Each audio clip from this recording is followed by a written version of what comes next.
भगवत सुनाते। हेग्रीव अवतार, हेग्रीव नामक एक दैत्य था, सर घोड़े का, शरीर मनुष्य का, उस जैसा कोई और नहीं था।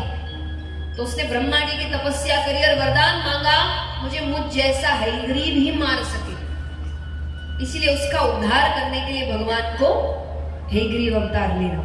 ये दो विस्तार में नहीं बताए, बाकियों के बारे में सुनते हैं। तो भगवान का पहला अवतार हुआ सनकादि ऋषियों के रूप में, सनक, सनंदन, सनत कुमार, सनातन, ये भगवान का पहला अवतार है। दूसरा अवतार वराह अवतार, जिसके भी आप दर्शन करेंगे।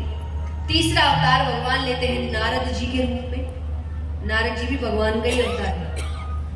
चौथा अवतार भगवान लेते हैं नर नारायण के रूप में। पांचवा अवतार भगवान लेते हैं कपिल भगवान के रूप में। छठा अवतार भगवान लेते हैं दत्तात्रेय भगवान के रूप में। ये सुनते हैं थोड़ा विस्तार में, बहुत प्यारा प्रसंग है। भगवान ने ये अवतार लिया माता अनुसुईया के घर पर।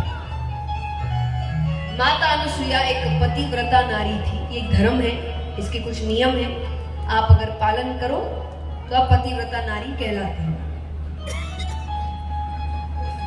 तो जिन कठोर नियमों का पालन जिस प्रकार उस वक्त माता अनुसुईया करती थी और कोई, उनके सतीत्व का डंका बज रहा था।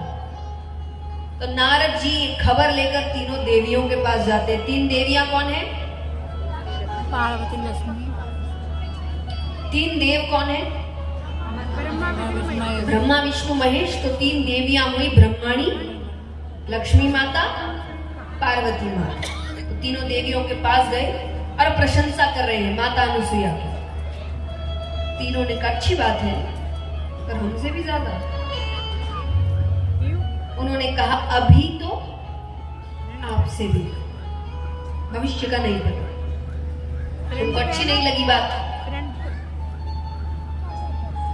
उनको अच्छी नहीं लगी बात। तो तीनों देव आते हैं। तो माता ने कहा जाइए और माता अनुसुईया के सतीत्व को भंग कर कर आइए। चले गए।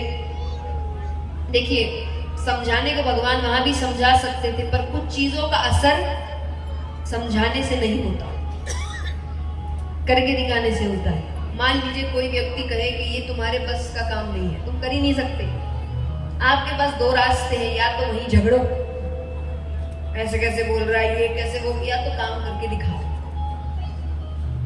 ज्यादा असरदार रास्ता कौन सा है? काम करके दिखाओ। काम करके दिखा लो। पर हम क्या करते हैं?